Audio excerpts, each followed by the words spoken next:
Have you noticed how no matter how hard you try to think positively, the pain still lingers, as if something inside you keeps sabotaging your peace? You tell yourself to move on, to stay calm, yet an invisible tension pulls you back into the same loop of anxiety and disconnection. But what if suffering isn't real in the way you think it is? What if it only exists because your consciousness hasn't yet taken quantum control of the experience? Today, we'll explore what truly happens when quantum consciousness awakens, and why, at that exact moment, suffering dissolves in a way that is not mystical but observable, measurable, and profoundly real. It's strange how two people can face the same storm and emerge entirely different. One collapses under the rain, the other seems to come alive in it. The event is identical, the interpretation isn't. What changes everything is the reading, not the weather. Pain, in truth, doesn't live in the world. It lives in the story you tell about what's happening. Your nervous system doesn't respond to reality itself. It responds to the meaning you assign to it.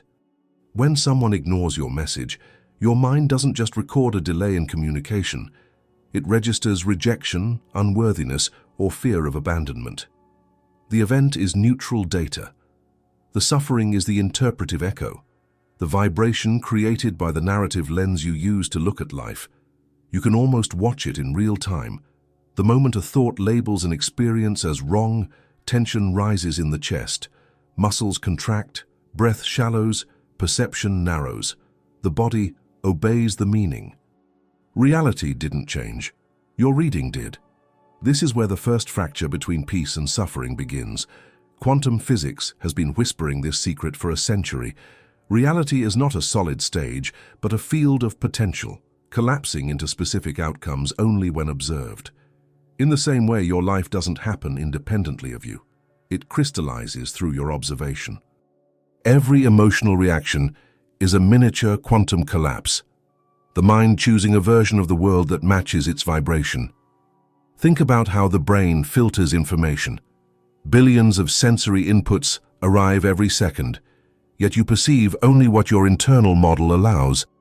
This means your experience of the world is not the world itself. It's an edited broadcast shaped by expectations, memories, and emotional conditioning. You don't see reality as it is, you see it as you are. Now pause for a moment and notice something simple.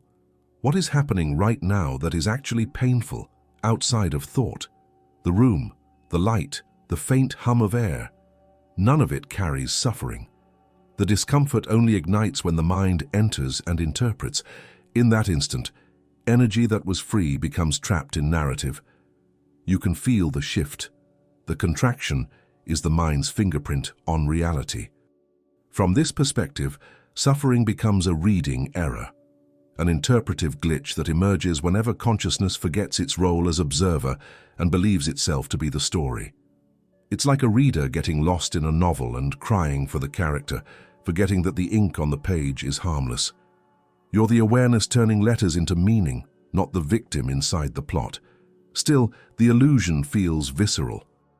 Linear consciousness, the ordinary mode of thought, insists that the world is out there and that events cause feelings. But what if that chain of causality is reversed?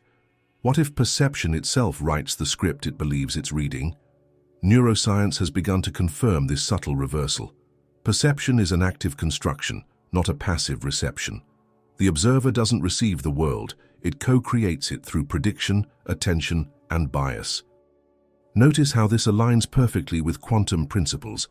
The act of observation doesn't just reveal reality, it defines it. The brain, like a quantum instrument, selects from the field of infinite possibilities the version of the world that resonates with its internal state. Change the frequency of observation, and the entire movie rearranges.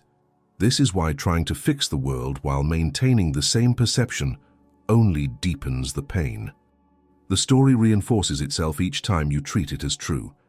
You become a loyal curator of your own distortion, polishing the mirror instead of realizing you're the one fogging it. There's an invisible mechanism in the brain, a loop between attention and emotion, that keeps this reading alive.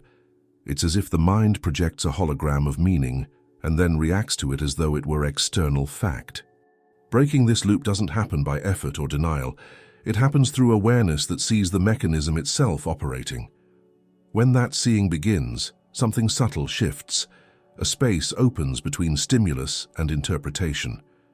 You start sensing the pure field beneath the story, a silence that doesn't need to defend or define.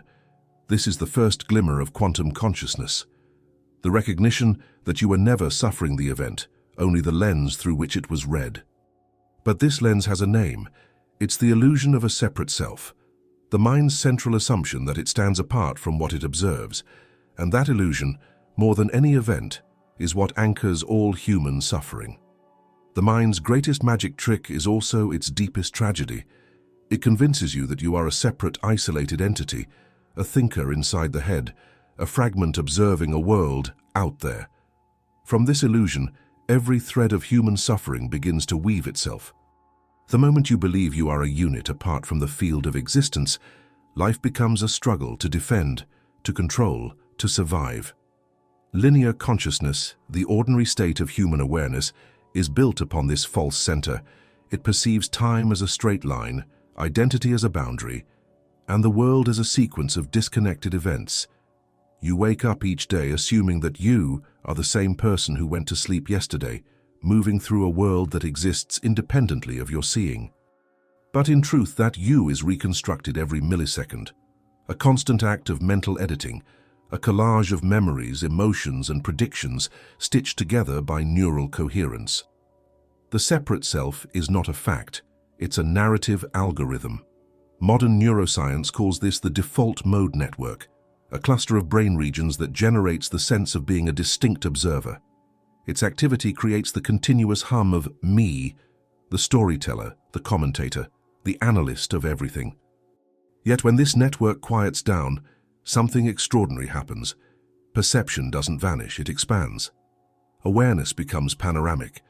There is seeing without a seer, hearing without a hearer. The world stops being divided between in here and out there. Quantum physics offers a perfect mirror for this discovery. At the subatomic level, particles don't exist as separate things. They exist as probabilities, intertwined, entangled, inseparable from the act of measurement. The observer doesn't stand outside the system. The observer is part of the system. The very act of observing changes what is observed. In the same way, consciousness doesn't witness reality from a distance. It participates in its creation. When you believe you are a detached self, you cut yourself from the quantum wholeness that actually sustains you. This belief is not merely philosophical, it's physiological. The illusion of separation tightens the nervous system. It keeps the body in a constant state of subtle defense, always braced against imagined threats. Every I thought, I must control, I must fix, I must be safe, contracts the energy field, reducing perception to survival mode. You stop perceiving the whole orchestra of existence and start hearing only the noise of your own anxiety. But here's the paradox. This isolated I that works so hard to maintain its boundary has never truly existed. It's a construct that arises from the brain's linear interpretation of experience. The mind, operating like a temporal scanner, slices the flow of reality into moments and calls them past and future. It labels some sensations me and others not me. Yet beneath that slicing, consciousness remains continuous, a seamless quantum field of awareness. You can sense this directly in moments when the self unexpectedly disappears, watching a sunset, listening to music, or being fully absorbed in creative flow. In those instants, the inner commentator falls silent, and the boundary dissolves. You don't lose yourself, you lose the illusion of yourself. What remains is clarity, presence, and a quiet joy that doesn't depend on circumstances. Still, linear consciousness resists this dissolution. It fears its own absence. That's why it rushes to define, judge, and measure everything. It mistakes control for safety and identification for existence. This is the fundamental error, believing that awareness depends on thought, when in fact, thought depends on awareness. To see this, try a simple noticing. Bring attention to the next thought that appears in your mind. Observe it arise, linger, and fade. Ask quietly, who is aware of this thought? The one observing it cannot be the thought itself. And yet, without that awareness, the thought wouldn't even register. The observer and the observed are not two. They are different vibrations of the same field. This is where science and spirituality begin to converge.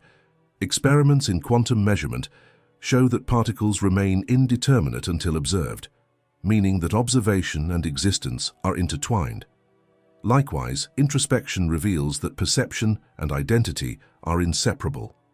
The self observing the world is woven from the same quantum fabric as what it perceives. The distinction between subject and object is a useful fiction, not an ultimate truth. When this insight begins to settle, control starts to feel unnecessary. You realize that you were never the driver, only the movement itself. The sense of effort that once fueled your identity starts to dissolve into a deeper intelligence, the one that breathes you, beats your heart, and aligns your life with a precision no linear mind could design. Yet even this recognition is only partial. Because once the illusion of the separate self begins to fade, another question naturally arises. If there is no isolated observer, then what truly creates the reality we experience? What is this intelligence that shapes the quantum field into form the moment we become aware of it? And so the exploration continues into the mystery of how consciousness itself collapses potential into experience, and how, by changing the state of observation, the entire universe rearranges around it. Every moment of your life unfolds like a film projected on the screen of perception. But if you look closely, you realize the screen is not passive. It doesn't simply display the movie, it selects it. Consciousness isn't watching reality happen, it's orchestrating it at every frame. At the quantum level, matter doesn't exist as solid particles waiting to be discovered. It exists as waves of probability, infinite potential states hovering in superposition until observation collapses them into a specific form. That collapse is not a mechanical accident, it's an act of awareness. The observer's attention pulls the possibility into existence, choosing one version of the universe among countless alternatives. This is not abstract mysticism, it's physics. The double-slit experiment has shown for decades that the presence of an observer changes the outcome of a quantum event. When no one watches, light behaves as a wave, exploring all paths simultaneously. When observed, it becomes a particle, confined to a single path. Observation transforms uncertainty into experience, and what we call the world is this transformation occurring billions of times per second within the field of consciousness. Now extend that insight beyond the lab. Every perception, thought, and emotion functions like a quantum measurement. Your attention collapses reality into patterns that match your vibrational frequency, not metaphorically, but energetically. The nervous system, electromagnetic field, and quantum particles of your body form a coherent interface that translates infinite possibility into the tangible story you call my life. In that sense, attention is not a spotlight, it's a tuning fork. When you hold a certain emotional frequency, fear, gratitude, resentment, wonder, you resonate with corresponding possibilities in the field. The universe around you reorganizes itself to match that vibration. You're not reacting to the world is resonating with your state of consciousness. You've seen this play out in everyday moments. When you wake up tense, the smallest inconvenience multiplies. Everything seems designed to confirm your agitation. Yet when you feel open and quiet, even chaos appears orderly, almost beautiful. Nothing outside changed. The lens of awareness shifted its coherence.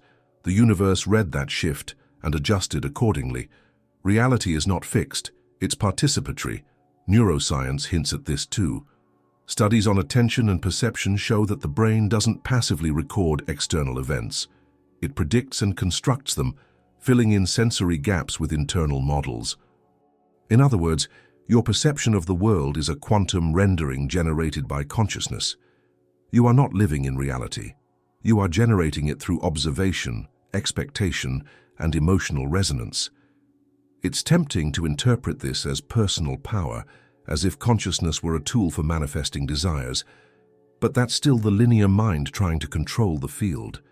Quantum creation doesn't respond to willpower, it responds to coherence. When the inner observer becomes aligned, when thought, emotion, and body vibrate in harmony, the field mirrors that order instantly. The more coherent your internal state, the more effortlessly reality synchronizes. This coherence can be felt physically. When your attention is fragmented, your body feels tense, heart rhythm irregular, breath shallow. But when awareness settles into unity, the body synchronizes, the heartbeat steadies, breathing deepens, brain waves harmonize. Instruments can measure this as heart-brain coherence, but long before the data, consciousness already knew it. The body becomes an antenna tuned to the quantum field. Think of consciousness as an ocean. Thoughts, emotions, and perceptions are waves rising from its surface. The ocean doesn't react to its own waves, it generates them. Likewise, consciousness isn't inside your brain, the brain arises within consciousness. When awareness forgets this and identifies with the wave, it feels tossed by experience. But when it remembers itself as the ocean, every wave is seen as movement within its own depth.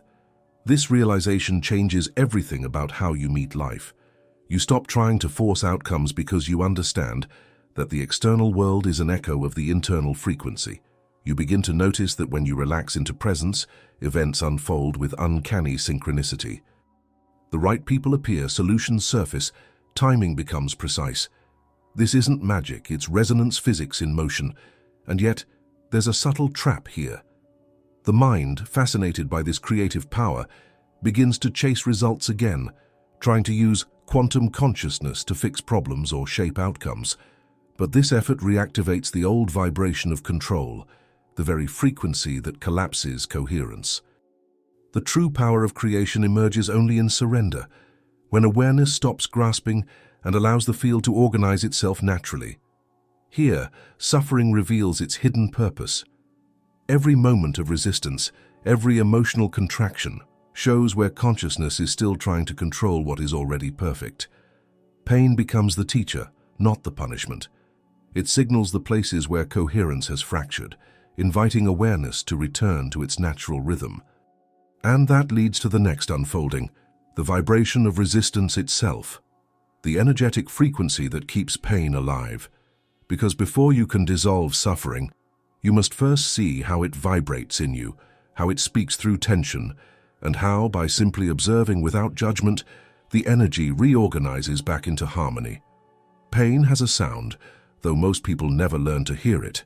It hums beneath the surface of thought like a low electrical current, steady, insistent, almost mechanical. When you become still enough, you can feel its vibration moving through your chest, your stomach, your throat. Pain isn't random, it's patterned energy, and every pattern carries a frequency. Suffering begins the moment consciousness resists what is. Resistance is a kind of internal friction, the clash between the way reality unfolds and the way the mind insists it should unfold. That friction generates heat, tension, vibration. The body records it as pain, the psyche translates it as fear, and the nervous system amplifies it until it fills the entire field of awareness. You can't think your way out, because thought itself is part of the resistance. Imagine a violin string drawn too tight. The more you try to force it into tune, the harsher the sound becomes. The human mind operates the same way. When it tightens around an unwanted emotion, anger, grief, uncertainty, the vibration intensifies. What hurts is not the note itself, but the pressure against it. If you could allow the string to loosen, the same energy would turn into resonance. Pain isn't the enemy. It's the distorted signal of energy asking to be released into harmony. Quantum physics describes resistance as interference, overlapping waves that cancel or distort one another. In human consciousness, interference happens when your thoughts and emotions broadcast conflicting frequencies. Part of you wants peace, another part clings to control. One vibration says yes, another says no. The field responds with turbulence. You experience it as confusion, exhaustion, or despair. But beneath the noise, coherence is waiting. The natural state of consciousness when it stops fighting itself. You can test this in real time. Think of something you've been resisting, a situation, a person, a truth you wish were different. Notice how the body reacts, the tightening in the abdomen, the shallow breath, the impulse to move away. That contraction is the vibration of resistance. If you do nothing but feel it, without trying to fix or analyze, the frequency begins to shift. What was dense starts to move. What was painful starts to vibrate into clarity. Observation without interference reorganizes the field. Emotion, from a quantum view, is not a flaw of biology, but a precise feedback system. It measures the degree of coherence between consciousness and reality. When you feel joy or ease, it means your internal vibration matches the natural flow of existence. When you feel pain, it means consciousness is trying to impose a pattern that doesn't fit the whole. Pain is coherence seeking restoration. It's the alarm signaling that the observer has stepped out of alignment with the field. This is why suffering is so persistent. The mind interprets the alarm as an attack and resists it even more. The ego hears pain and says, "Something is wrong," then tightens its grip. But the frequency of resistance feeds on itself. The harder you fight, the denser it becomes. At some point, the vibration grows so heavy that the system can no longer sustain it. What happens then is not destruction, it's recalibration. The field forces release. The energy collapses back into stillness, and what remains is pure awareness. Biophysics gives a parallel view. Heart rate variability research shows that emotional resistance, anger, fear, frustration, produces chaotic, incoherent wave patterns. Acceptance, gratitude, and presence generate smooth, synchronized rhythms that spread coherence throughout the body's electromagnetic field. These aren't metaphors, they're measurable frequencies. Consciousness and physiology are two expressions of the same vibration. There's a moment, often right before the release, when pain peaks and awareness deepens. In that moment, something extraordinary happens. You realize the pain is not happening to you, it's happening in you. You stop being the victim of frequency and become the witness of it. The vibration is no longer personal, it's energy reorganizing itself into a higher order. This recognition changes your relationship with discomfort. Instead of escaping it, you start listening to it. You notice that every wave of resistance carries information about an outdated belief, a hidden fear, a pattern of control. By meeting it directly, the energy transforms. What once felt like punishment becomes revelation. You begin to sense that pain is consciousness speaking in its most direct dialect, frequency. But this understanding also exposes the next layer of the illusion. Once you realize resistance is the true cause of suffering, the linear mind immediately tries to stop resisting. It turns surrender into a goal, another form of control.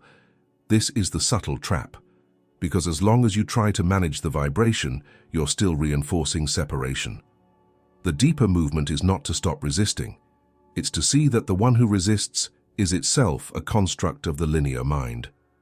And there comes a point when the effort to control collapses entirely.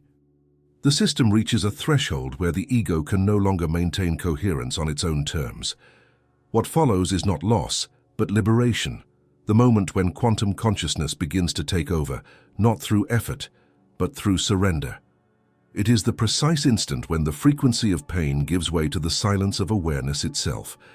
Every struggle begins with a simple misunderstanding, the belief that the world must change before peace can exist. We rearrange circumstances, rewrite plans, negotiate relationships, adjust diets, shift careers, all in the hope that external order will create internal stillness. Yet, over and over, the same pattern reappears. The world moves, but the ache remains. Because the true variable isn't the event, it's the observer. The mind's instinct is to fix what it perceives as broken. It thinks in linear cause and effect. If I alter that, I will feel better. But consciousness doesn't operate linearly, it operates holographically. Each fragment reflects the whole. Change the lens, and the entire projection adjusts instantly. As long as your internal frequency carries resistance, even your attempts at transformation will echo that vibration. You can repaint the room 100 times, but if the light inside is still tinted by fear, everything you see will appear in the same color. We try to heal by manipulating matter, by forcing outcomes, controlling people, or escaping sensations. But quantum reality doesn't yield to pressure. It responds to coherence. The external field mirrors the internal observer with mathematical precision. This is why certain people radiate calm even in chaos, while others collapse under minor disturbances. It's not that life treats them differently, it's that they are watching life from a different altitude of consciousness. Imagine consciousness as a prism through which light passes. The light itself, existence, is neutral and complete. The prism's angle determines what colors appear. When the prism is clear and still, light flows through unbroken, and life appears luminous. When it's clouded with judgment, fear, or control, the same light fractures into confusion. Most of humanity keeps trying to fix the colors while refusing to clean the prism. This is the fatal error, trying to modify the reflection without understanding the source. When you fight the image in the mirror, you only exhaust yourself. Reality is the mirror of your state of observation, precise, immediate, unforgiving in its accuracy. The more you struggle with the reflection, the more distorted it becomes, because the act of struggle is itself a vibration of distortion. You've probably felt this loop. The harder you try to let go, the tighter you feel. The more you chase peace, the farther it runs. Because effort reinforces separation, the ego's impulse to control, even to control its own awakening, is the subtlest form of resistance. You cannot reach freedom through the frequency of struggle any more than you can find silence by shouting at noise. Quantum theory confirms what mystics have always intuited. Observation defines outcome. The state of the observer determines what possibilities collapse into form. When your observation is tense, fearful, or divided, the field reflects those qualities in the physical world. But when observation becomes spacious, relaxed, coherent, reality reorganizes itself with effortless precision. This is why sometimes, after a deep sigh or a moment of genuine surrender, life suddenly aligns. It's not coincidence, it's resonance. Neuroscience provides a parallel understanding. When the brain enters states of coherence, measurable through synchronized neural oscillations, perception expands, emotional regulation improves, and creativity emerges. The system becomes adaptive rather than reactive. Consciousness stops filtering the world through survival bias and begins perceiving patterns of connection. The observer evolves, and the observed reality follows. You can witness this directly. Choose a situation that has been causing frustration, something you've been trying to fix. For a few seconds, stop analyzing it. Feel the sensations it triggers in the body, the tension in your chest, the restlessness in your stomach, the subtle pressure behind the eyes. These sensations are the frequency of control made visible. Now do nothing with them. Don't suppress or resolve. Just see them, breathe, and allow. Within moments, a shift occurs. The charge softens. Perception widens. What looked impossible begins to move. You didn't change the situation. You changed the observer. When consciousness stabilizes in this awareness, the distinction between inner and outer dissolves. The world ceases to be an obstacle and becomes a dialogue. Every event turns into feedback, an echo revealing the vibration of your state. The universe is not testing you, it's synchronizing with you. But there's a point where control reaches its limit, when the mind finally exhausts its attempts to engineer reality and must face its own collapse. And in that collapse, something extraordinary begins. A deeper intelligence awakens, one that doesn't fix or resist but witnesses and harmonizes. That is the threshold where quantum consciousness begins to take over. Before we move into that moment of surrender, pause here with a simple invitation. If this reflection resonates, if you've noticed how your inner state changes the texture of your world, take a breath and acknowledge it now. Then, write in the comments one line that completes this sentence. When I change the way I see, I notice that. Share your observation. Your words will ripple through the field, not as opinion, but as evidence of awakening observation. There comes a point in every seeker's journey when effort stops working. You've analyzed, affirmed, meditated, visualized, resisted, surrendered, and yet the pattern still repeats. The same contraction returns under new disguises.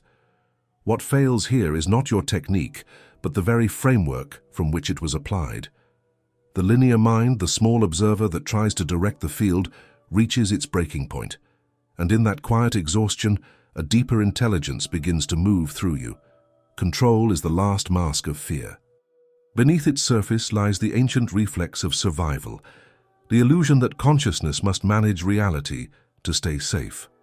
But safety is impossible while you believe you are separate from the flow that sustains you.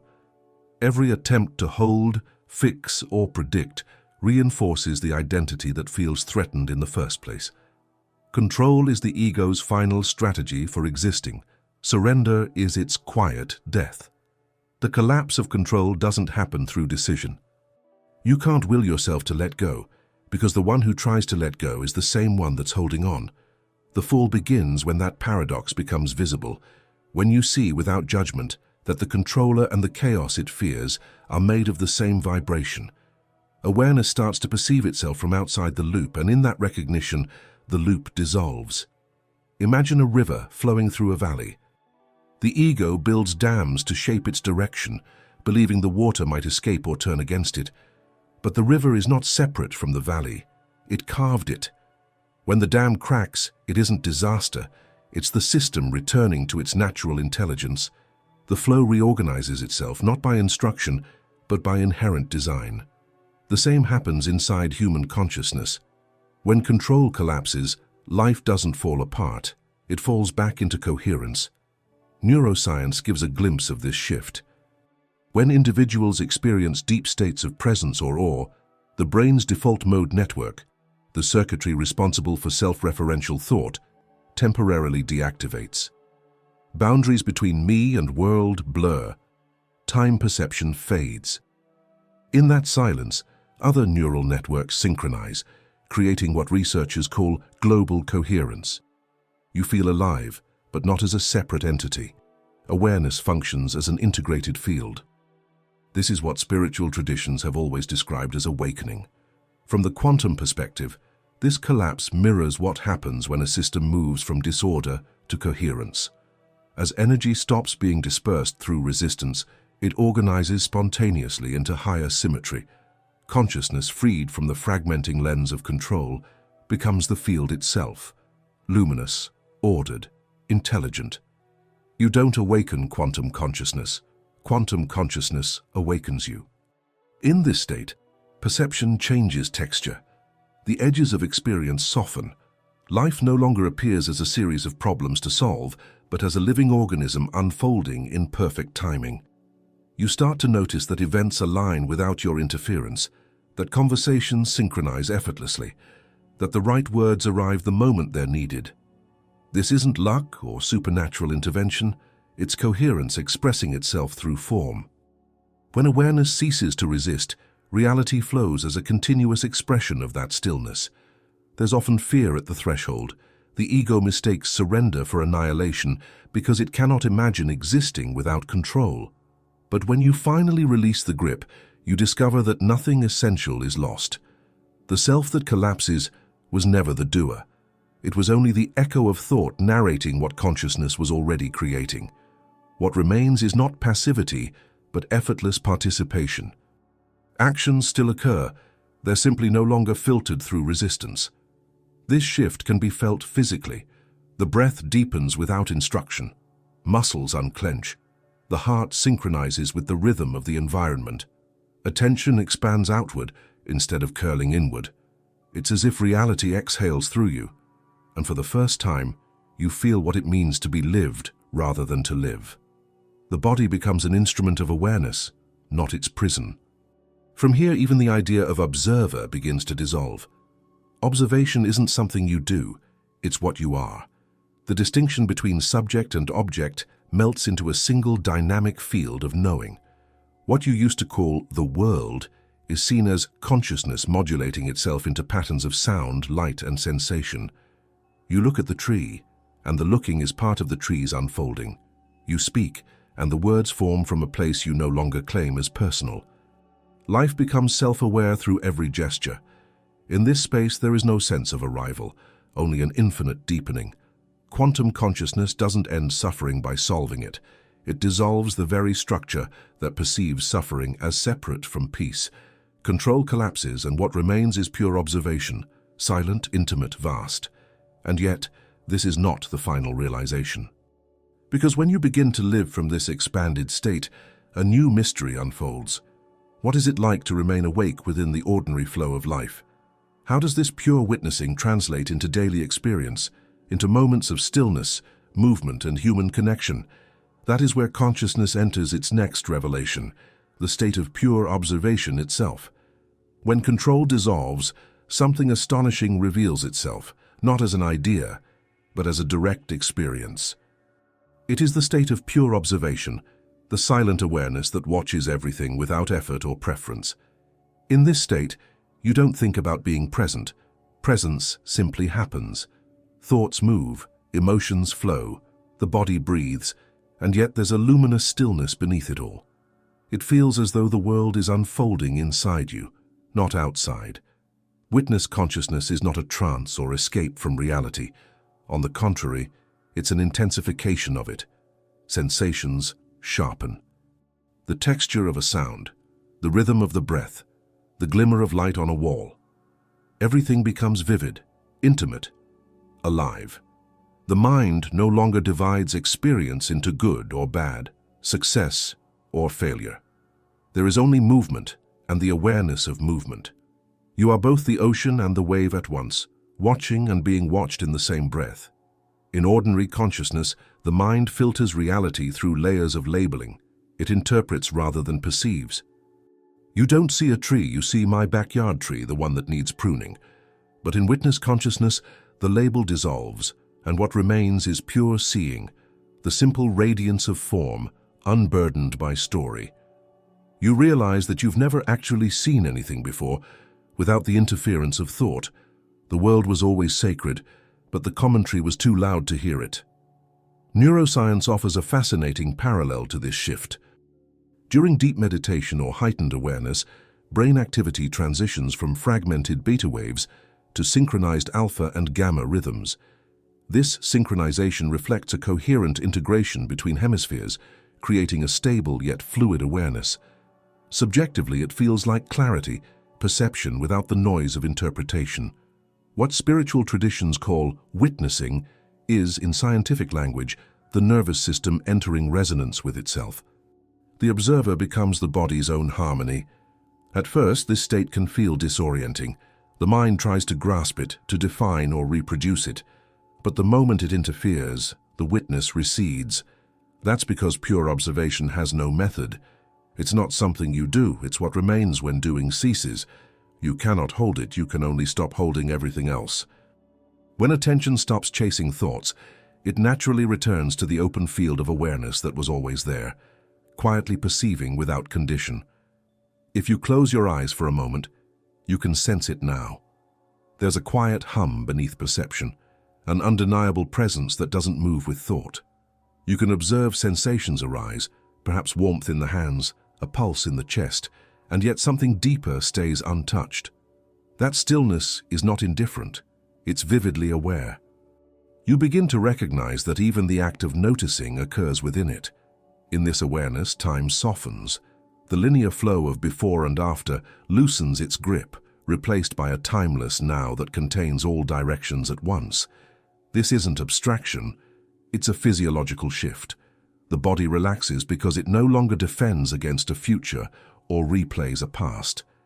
Every cell seems to exhale. The intelligence of life takes over again, recalibrating itself through coherence. The mind, once the narrator of experience, becomes more like a translator, useful but no longer dominant. Thoughts still appear, but they lose their authority. They're seen as movements of energy, not as definitions of truth. The inner commentary becomes transparent, almost musical. You can sense it rise and fade like ripples on a vast lake, never disturbing the stillness beneath. In pure observation, even emotion transforms. Anger, sadness, or joy pass through as waves of energy, rather than stories about me. The witness doesn't suppress or analyze, it allows everything. This allowing is not passivity, it's participation at its most profound. You realize that life does not need to be edited to be whole. Every sensation, every thought, even discomfort, is part of a perfect equilibrium expressing itself moment by moment. This is where the paradox of quantum consciousness becomes visible. The observer is no longer a separate point looking at a world. The observer is the field itself, perceiving its own unfolding. Awareness turns inward and outward simultaneously. There's no longer a subject who sees and an object being seen. There is only the event of seeing, self-aware and complete.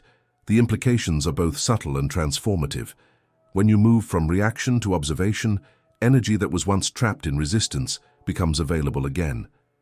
Creativity blooms, intuition sharpens, relationships feel more fluid. You start living not as a problem solver, but as a participant in an elegant dance between perception and manifestation. And yet, this state is not the end of awakening. It's the opening of a new dimension of understanding. Because once you have tasted witness consciousness, a question inevitably arises. If awareness and the world are one continuous field, what evidence does science, and the deeper fabric of reality itself, offer to confirm this unity? To explore that, we turn to the bridge where physics meets spirituality, the scientific and spiritual evidence of unified consciousness. When the witness awakens, something remarkable becomes clear. Awareness isn't confined to the body or the brain. It extends, interconnects, communicates across invisible lines of resonance. It feels as if the same intelligence beating your heart is pulsing in the trees, the air, the stars. But this perception isn't just poetic mysticism. Science has been circling its edges for decades, slowly revealing what ancient traditions already intuited. Consciousness is not local, it's unified. Quantum physics was the first to challenge the old map. In classical science, objects existed independently, separated by space. But at the quantum level, the boundary dissolves. Particles that were once entangled remain mysteriously connected, even when separated by vast distances. Change the state of one, and the other responds instantly, as though distance doesn't exist. Einstein called it spooky action at a distance. Modern physicists call it non-local correlation. Mystics simply call it the nature of the one. This entanglement is not theoretical anymore. Experiments at CERN and major universities have confirmed that information exchange between entangled particles defies both time and space. The implications are profound. If the building blocks of matter are entangled, then everything built from them, including our bodies and thoughts, participates in that same underlying coherence. Consciousness, then, may not emerge from matter. Matter might crystallize from consciousness. The shift in perspective mirrors what spiritual lineages have described for millennia. The Upanishads spoke of Brahman, the infinite field that expresses itself as all forms. Buddhism called it emptiness, not as void, but as the interdependence of all phenomena. In Christian mysticism, it's the body of Christ, one spirit moving through countless forms. Different languages, same insight. The many are appearances of the one. Neuroscience has begun to catch the echo. Brain imaging studies during deep meditation or mystical experience show a temporary deactivation in regions responsible for self-referential processing, particularly the parietal lobes and the default mode network. As these boundaries dissolve, practitioners report the sense of merging with everything. This isn't hallucination, it's the neural signature of unity. The brain stops filtering consciousness into me and world, allowing awareness to experience itself without division.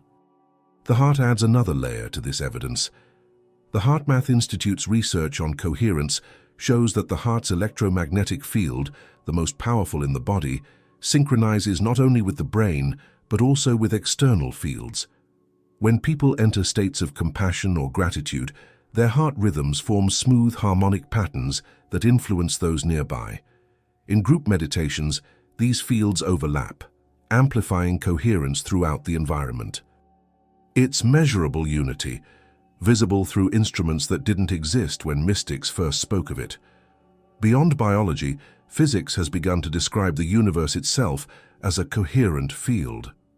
Quantum vacuum theory suggests that space is not empty, but alive with energy, a sea of fluctuating potential that gives birth to particles and waves. Theoretical physicist David Bohm called this the implicate order, a hidden dimension in which everything is enfolded within everything else. In his words, consciousness is not a separate phenomenon, but the very process through which the universe unfolds itself. You can feel this theory in your own experience. Think of how intuition works. An answer appears before thought formulates it. Or the way creativity flows, as if ideas come through you rather than from you. These are not anomalies. They're glimpses of the unified field operating beyond linear logic. Consciousness doesn't travel through neurons like electricity through wires. It arises as a shared field, expressing itself through different instruments. Even biophysics has begun to trace this connection. Studies in quantum biology explore how coherence in microtubules within neurons might sustain quantum processes, meaning the brain could function not only as a computer, but as a resonant receiver within the larger field. This would explain why deep states of awareness feel less like self-generated focus and more like tuning into an already existing frequency. You don't create unity, you attune to it. Spiritual experience, then, isn't opposed to science. It's its continuation at the level of perception. When the mind quiets enough to stop filtering reality, you directly perceive what equations only describe, an indivisible field of intelligence that thinks through galaxies as easily as through neurons. The mystical statement, "I and the Father are one," points to the same truth modern physics suggests, that consciousness and the cosmos are two faces of the same reality. This recognition transforms how you move through the world. You begin to sense that your thoughts are ripples in a universal ocean, that every act of kindness stabilizes coherence in the field, and every act of fear disturbs it. You start to live as if your attention matters, because it does. Observation, feeling, and intention are quantum variables. They don't merely witness the universe, they sculpt it. And yet, with this realization comes a deeper paradox. If all is unified, why does suffering still arise? Why does consciousness, aware of its infinite nature, still create the illusion of separation, pain, and resistance? To answer that, we must return to the heart of the paradox itself, the strange truth that suffering was never an enemy, but a mechanism of awakening. Every seeker begins by trying to escape suffering. It feels like the obvious goal, to get out of pain, to reach peace, to end the inner turbulence. But as consciousness matures, something radical becomes visible. Suffering was never working against you. It was working for you patiently, relentlessly, as the most precise mechanism of awakening. The pain you've been running from wasn't a punishment. It was an invitation, a signal from the quantum field, calling you back into alignment with what you already are. Suffering exists only where resistance exists. But resistance itself has a purpose. It marks the friction between limited perception and infinite intelligence. Every contraction, every ache, every heartbreak is consciousness meeting the edges of its own illusion. Pain is the heat generated when the truth rubs against what you still believe. You can feel this directly. The sting of jealousy, the tightness of fear, the hollow of loss. Each one is not random torment, but the sound of old identity dissolving.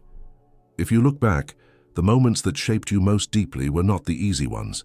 They were the collapses, the endings, the cracks through which light entered. The same intelligence that governs stars and cells uses the energy of discomfort to recalibrate awareness.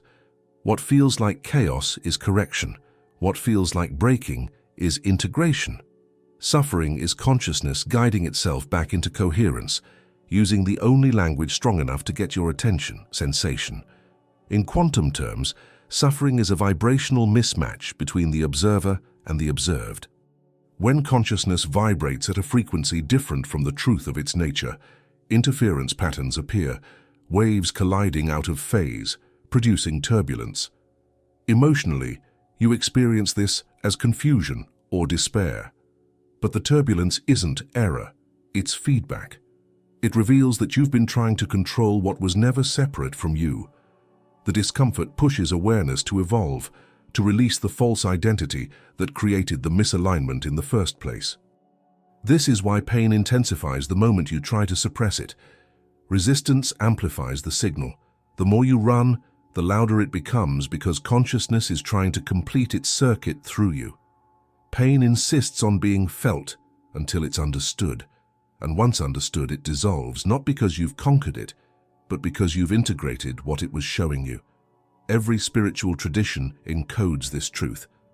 In Buddhism, dukkha, suffering, is not a curse but the friction that awakens insight. In Christian mysticism, the cross is not a symbol of defeat but of transformation through surrender. In alchemy, lead, dense and dark, is the starting point for gold. These symbols describe the same process, consciousness purifying itself through its own shadow. The body itself participates in this alchemy. When emotion arises, biochemical cascades flood the system, signaling both brain and heart. If resisted, they create stress and disease. But if felt and witnessed, they transform into coherence. Heart rate patterns smooth, brain waves synchronize, immune response stabilizes. The intelligence of life doesn't need avoidance, it needs allowance. The body knows how to transmute pain into equilibrium once the mind stops interfering. There's a precise moment within every wave of suffering where awareness shifts from "why is this happening to me?" to "what is this showing me?" That single movement transforms the frequency. Suddenly, pain is no longer an enemy but a messenger. You start to see that suffering doesn't block awakening. It is awakening disguised in discomfort. It exposes the structures that cannot survive in expanded awareness. From a quantum perspective, this realization changes everything. The field doesn't punish, it responds. Every vibration you emit, fear, grief, resistance, invites a corresponding reflection, not to wound you, but to mirror the part of consciousness still perceiving separation. The feedback continues until coherence is restored. The universe in this sense is not testing you, it's educating itself through you. Once you see this, gratitude begins to coexist with pain. Not as a forced positivity, but as an organic recognition that every contraction was pointing you back to the whole. You realize that suffering was never about what happened, but about the interpretation of what happened. And that interpretation was the final illusion keeping you from freedom.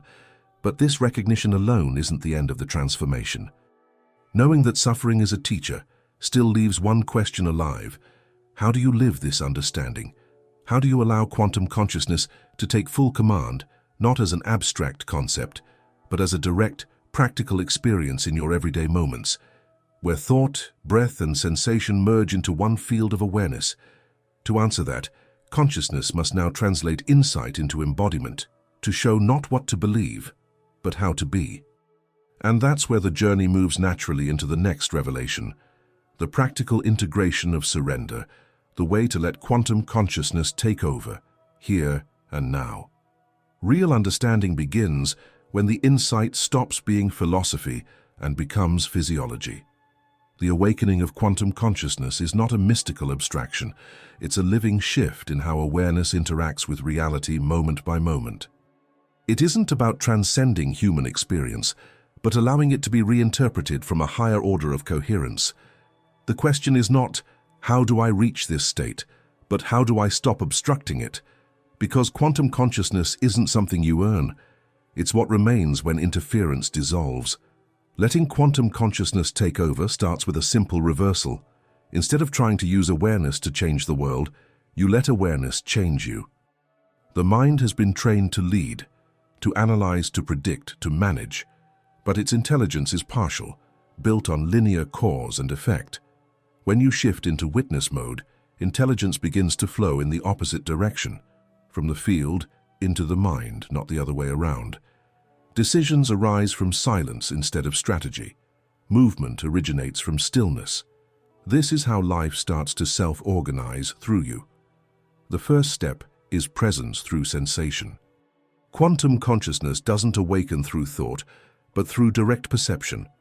You begin by noticing what is happening inside the body without trying to alter it. The pulse in your hands, the rhythm of the breath, the subtle hum of existence behind the noise. This act of observation stabilizes awareness in the present moment. As you observe sensations without resistance, the nervous system begins to harmonize with the field. The body becomes transparent to energy rather than opaque with tension.